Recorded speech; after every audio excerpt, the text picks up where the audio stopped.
ठीक है दोस्तों, अभी हम लोग आ चुके हैं बिल्कुल हमारे नॉर्मल स्क्रीन के ऊपर। एंड आज का जो टॉपिक है काफ़ी इंटरेस्टिंग टॉपिक है। ठीक है, एंड किससे रिलेटेड है, जैसे कि आप सभी लोगों को पता है काफ़ी लोग लॉन्ग टर्म इन्वेस्टमेंट करते हैं। एंड लॉन्ग टर्म इन्वेस्टमेंट के हिसाब से काफ़ी लोग यहाँ पे कमेंट भी करते हैं, सर मेरे पास कम कैपिटल है, कम कैपिटल बोल सकते हो, कम पैसा है। सो कम पैसे से अगर देखा गया मैं मैक्सिमम प्रॉफिट अगर मैं निकालना चाहता हूँ या चाहती हूँ, ठीक है, लॉन्ग टर्म इन्वेस्टमेंट के थ्रू, तो वो कैसा पॉसिबल हो सकता है। सो इसी से रिलेटेड अगर मैं यहाँ पे बात करूँ दोस्तों, तो 5 पॉइंट्स मैं आप लोगों के सामने रखने वाला हूँ।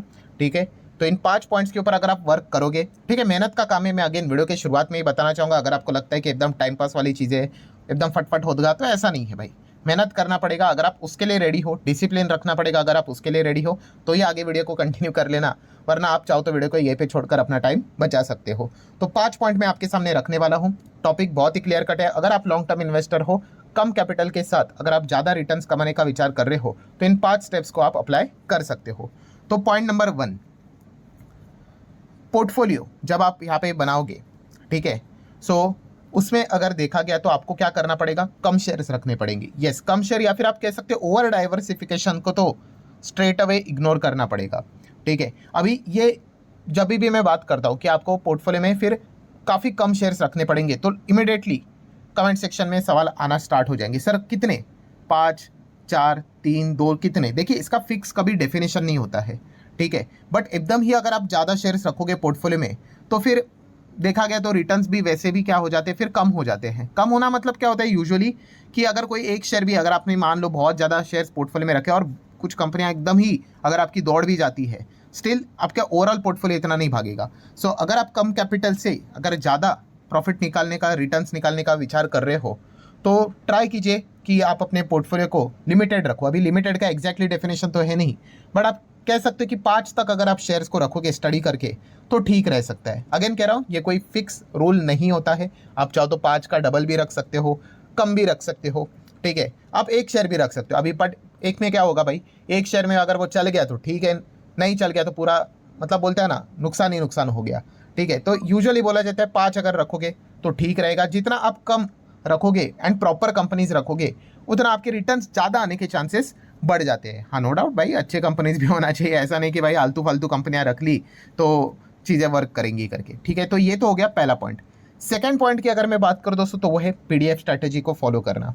पीडीएफ स्ट्रैटेजी मतलब क्या, जो लोग इस चैनल से पहले से जुड़े हुए उनको पता ही है कि शेयर होल्डिंग से रिलेटेड होता है। P stands for promoter, D stands for domestic institutional investor and F stands for foreign institutional investor. So share holding pattern में अगर देखा गया तो ये जो पीडीएफ रहते हैं, ठीक है, अगर इनके पास ज़्यादा शेयर रहेगा, या फिर आप उल्टा भी बोल सकते हो, अगर पब्लिक के पास अगर ज़्यादा शेयर होंगे ना किसी कंपनी के, ठीक है, तो थोड़ा आपने बचना चाहिए। ठीक है, मतलब अगर मैं आपको एक एग्जाम्पल दे दूँ, जैसे कि आप देख सकते हैं यहाँ पे प्रमोटर देखिए कितने 67 है। ठीक है, एफ ऑलमोस्ट 19-20 है, डी 10% से ज़्यादा, पब्लिक देखो कितना कम है, 2% के आसपास एकदम। मतलब अगर देखा गया, हाँ, इस प्रकार की कंपनीज को आप क्या कर सकते हो, स्टडी जरूर कर सकते हो, अपने वॉच लिस्ट में ऐड कर सकते हो। बट अगर कोई कंपनी जहाँ पे अगर आप देखोगे प्रमोटर 30% एंड पब्लिक देखिए 68% है, 0-0 था, और आगे अगर मैं इसको शिफ्ट कर दूँ, ठीक है, तो 2022 का डेटा था, अभी अगर आप चेक करोगे तो प्रमोटर देखो कितने हो गए, 19% के आसपास नजर आ रहे, पब्लिक देखो 80%। ठीक है, तो ऐसे जो कंपनीज होते हैं जहाँ पे पब्लिक एंड ऊपर से देखो इंस्टीट्यूशंस भी नहीं है। ठीक है, एंड अगेन मैं आपको बता रहा हूँ, काफी लोग ये मिस्टेक करते हैं। मान लो अगर कोई कंपनी में प्रमोटर नहीं है, ऐसे बहुत सारे कंपनीज होते हैं ना जो प्रोफेशनली वेल मैनेज्ड है, इसका अर्थ ये नहीं कि वो कंपनी खराब है करके, नहीं। आप ये चेक करो इंस्टीट्यूशंस के पास बड़ा माल है कि नहीं। अगर इंस्टीट्यूशंस के पास है, कोई चिंता की बात नहीं है। हाँ, बट अगर प्रमोटर के पास भी ढंग का स्टेक नहीं है, देन एफ भी नहीं खरीद रहे, डी नहीं खरीद रहे, तो भाई ये तो मतलब पूरा माल पब्लिक को बेचा जा रहा है, और पब्लिक खुशी खुशी खरीद भी रहे हैं। ठीक है, सो ऐसे जो कंपनी होती है दोस्तों, उनको आप लोगों ने क्या करना चाहिए, अवॉइड करना चाहिए, बच के रहना चाहिए। इतना तो मैं आप लोगों को यहाँ पे कह सकता हूँ, क्योंकि इस प्रकार की कंपनी में गड़बड़ी होने के चांसेस ज़्यादा होते हैं। ठीक है, एंड हमेशा सोशल मीडिया से बचना चाहिए। ठीक है, इवन दो ये वीडियो भी आप सोशल मीडिया से ही देख रहे हो, बट आपको आपने देखा होगा काफ़ी लोग जो यूजुअली जो पब्लिक होती है, जो बिगनर होता है, वो कैसे होते हैं, इमोशनल होते हैं। ठीक है, वो तो भाई अपने मन से कुछ भी बोल देंगे, हाँ भाई ये 5 रुपये का शेयर अगले हफ्ते 500 हो जाएगा, 1000 हो जाएगा, कुछ भी लिख दो भाई, 500 क्यों 5000 बोल दो। तो ऐसा नहीं, अगर किसी से बोलने से, लिखने से, लाइक करने से, ठीक है, अगर कोई स्टॉक भागता तो सब लोग यही कर लेते, बिजनेस करना ही छोड़ देते। तो ऐसा बिल्कुल भी नहीं करना है। तो ये सेकंड पॉइंट हमेशा याद रखना कि अगर आप कंपनी को सिलेक्ट करने के लिए जा रहे हो, तो ये वाला चीज़ तो ज़रूर खास ध्यान में रखना, जहाँ पे पब्लिक कम है, उनको आप ज़रूर वॉच लिस्ट में ऐड करके रख लो, ठीक है। एंड जहाँ पे पब्लिक ज़्यादा है थोड़ा सा अगर आप बचोगे तो ठीक हो सकता है। पॉइंट नंबर 3 के ऊपर जाने से पहले जरूर कहना चाहूँगा, अगर आपको वीडियो इन्फॉर्मेटिव लग रहा है चाहो तो लाइक भी कर सकते हो, ठीक है। आपके लाइक के कारण मुझे भी थोड़ा बहुत मोटिवेशन मिल जाता है। Point number 3 is very important, yes, growth oriented company, जहाँ पे ग्रोथ एकदम ज़्यादा होनी चाहिए भाई, ठीक है। ऐसे बिजनेसेस को फिर आपको पकड़ना ही पड़ेगा, ठीक है। अगर आप एवरेज ग्रोथ वाली कंपनीज के साथ चले जाओगे तो फिर आपका रिटर्न भी एवरेज ही बनेगा, ठीक है। तो ये पॉइंट आपको समझ में यहाँ पे आना चाहिए। इसके पहले भी मैंने आप लोगों को बहुत बार बताया कि अगर आपके पास कम कैपिटल है तो आपको थोड़ा ज़्यादा रिस्क लेना पड़ता है। क्यों? क्योंकि अगर आप चेक करोगे कि अगर आपके रिटर्न्स अगर आप एवरेज बनते हैं एंड अगर आपके पास कम कैपिटल है, ठीक है, मतलब आप ऐसा समझ लो कि किसी ने अगर 10,000 रुपया भी इन्वेस्ट किया है, ठीक है, और अगर उसका पैसा 5 साल में डबल हुआ है, ठीक है भाई, अच्छी बात है, बट वो कितना होगा?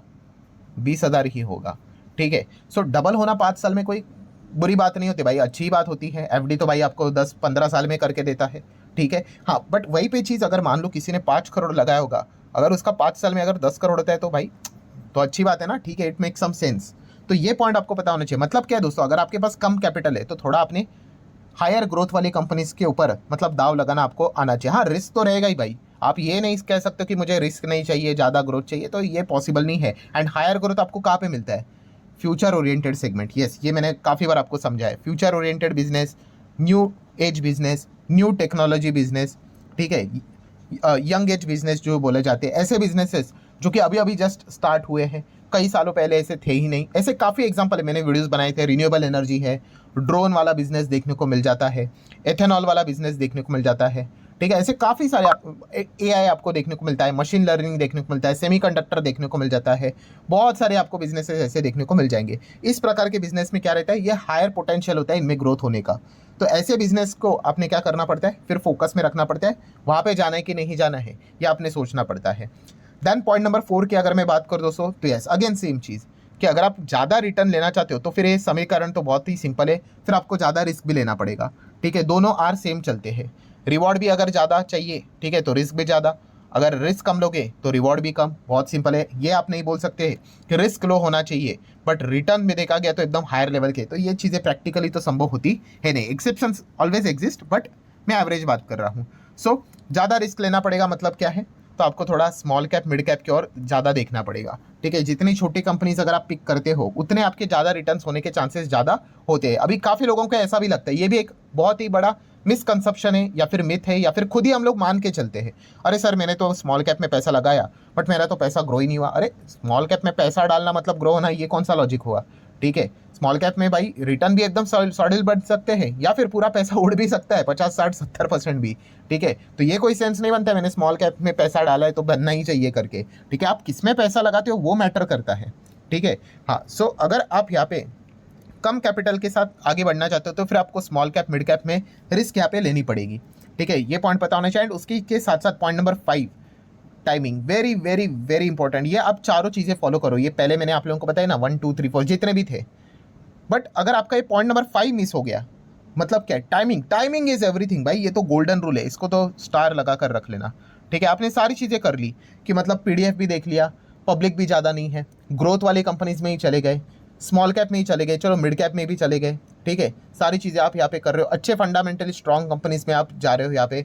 उसी के साथ साथ आपने लिमिटेड ही शेयर्स में गए हैं, कोई ओवर डाइवर्सिफिकेशन नहीं किया, सब कुछ किया है, बट आपका टाइमिंग ही गलत है। टाइमिंग गलत मतलब जैसे मैं हमेशा कहता हूँ ना कि स्टेज 1 में निवेश करो। स्टेज 1 में मतलब कोई कंपनी अगर देखा गया ऐसे ऐसे चल रही थी और वो एकदम ऐसा 10 गुना हो गई, ठीक है, और अभी आप कह रहे हो कि मैं इसमें जाऊँगा, तो आपका तो टाइमिंग तो भाई बहुत ही ख़राब है, ठीक है। वो तो मतलब यूजुअली आप कह सकते हो ऊपर से अभी नीचे आ जाएगा, तो ऐसे अगर आप करोगे तो फिर कैसे चलेगा। तो आपका टाइमिंग भी सही होना चाहिए, और टाइमिंग कैसा होना चाहिए, हमेशा स्टेज 1 में होना चाहिए। स्टेज 1 ऐसा होता है, फिर रॉकेट बनता है स्टॉक, तो उसमें आपका इन्वेस्टमेंट बहुत ज़बरदस्त तरीके से भागता है, तो एंजॉय करने का टाइम होता है। फिर वो स्टेज 3 में आ जाएगा, थोड़ा बहुत गिर भी जाता है, एंड फिर भी स्टेज 1 वालों के पास काफ़ी अच्छा टाइम होता है डिसीजन लेने का कि रुकना है या निकल जाना है, एवरेज करना है, एग्जैक्टली क्या करना है। स्टेज 2 वाले तो भाई ट्रैप हो जाते हैं, ठीक है, क्योंकि वो तो लालच के चलते ही आ जाते हैं भाई, भाग रहे तो खरीदो करके, फिर नीचे आ जाएंगे, बोलेंगे 40-50% नीचे आ गया, ठीक है, आपका टाइमिंग ही गलत था।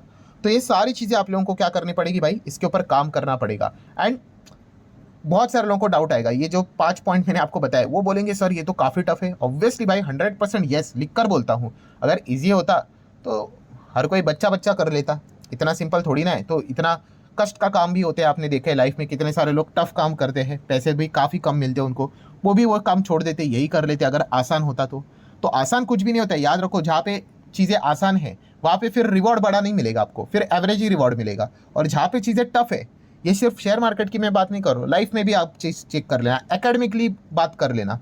अगर आप कोई सिंपल एग्जाम दे रहे हो जहाँ पे हर कोई पास होता है, 90% लोग बच्चे पास ही होते हैं, 95% पास ही होते हैं, वहाँ पे क्या है, आपको भी डिग्री मिल जाएगी, बट वहाँ पे कोई वो रिजल्ट का कोई वैल्यू है नहीं। बट जहाँ पे रिजल्ट का वैल्यू केवल 10% है, 15% ही है, यस, फिर वो टफ है। बट अगर वहाँ पे अगर आप क्लियर हो गए तो भाई वैल्यू है ना उस चीज़ की। तो मार्केट का भी वैसा ही है, चीज़ें तो टफ ही रहेंगी भाई, एकदम सिंपल से तो पैसे यहाँ पे बनेगा नहीं। बट जैसे मैंने आपको कहा कि पॉजिटिविटी होनी चाहिए, and most important cheese, success start with the discipline. Discipline होना चाहिए। मैंने देखा है बहुत लोगों को शुरुआत में जोश जोश में होते हैं, फिर बाद में अभी जैसे मार्केट गिर रहा है, थोड़ा सा इधर उधर चीज़ें नेगेटिविटी देखने को मिल जाती है, वो क्विट कर देते हैं, बोल देते हैं अरे लॉन्ग टर्म फालतू है, ऐसा वैसा ये वो, समझ में आता है भाई, वो डिसिप्लिन छोड़ दिया उन लोगों ने। ठीक है, ये लोग वापस आएंगे जब निफ्टी 50,000 का हो जाएगा, तब वापस वो टॉप पे खरीदने के लिए आ जाएंगे। ठीक है, फिर वो 50,000 का निफ्टी 45-40 हो जाएगा, फिर बोलेंगे अरे भाई फालतू होता है लॉन्ग टर्म ऐसा वैसा, फिर वो वापस 60-70 जाएंगे, फिर वापस ऊपर आ जाएंगे। सो ऐसा नहीं करना है। अगर आप एंटर कर रहे हो मार्केट में तो ये सारी चीज़ें खानी पड़ती है भाई। मतलब आपने एक बार कदम लिया है ना, मार्केट में कदम रखा है ना, तो फिर आपको ये थप्पड़ पड़ेंगे, मार पड़ेंगे, बहुत कुछ होगा। बट अगर आप उसके बीच में ही ये बोलोगे कि भाई अब तो मैं क्विट कर रहा हूँ, ठीक है, तो क्विट कर लिया तो फिर भाई कर लिया, ठीक है, फिर सब कुछ खत्म। सो बताने का मकसद क्या है भाई, डिसिप्लिन बहुत इंपॉर्टेंट है, इसके बिना भाई कुछ भी पॉसिबल नहीं है। एंड अगेन सेम ये चीज़ लाइफ में भी अप्लाई होती है, सिर्फ शेयर मार्केट में नहीं। हाँ, सो ये सारी चीज़ों को आप लोगों ने क्या करना है, नोट करके यहाँ पे चलना है। तो आशा करता हूं दोस्तों आपका टॉपिक क्लियर हुआ होगा। आप इसके ऊपर वर्क कर सकते हो, स्टडी कर सकते हो कि लॉन्ग टर्म इन्वेस्टमेंट में कम कैपिटल के साथ अगर आप ज़्यादा प्रॉफिट कमाना चाहते हो, इस चीज़ के ऊपर अगर आप वर्क करोगे, ठीक है, धीमे धीमे करके शायद से आपको रिजल्ट देखने को यहाँ पे मिल सकता है।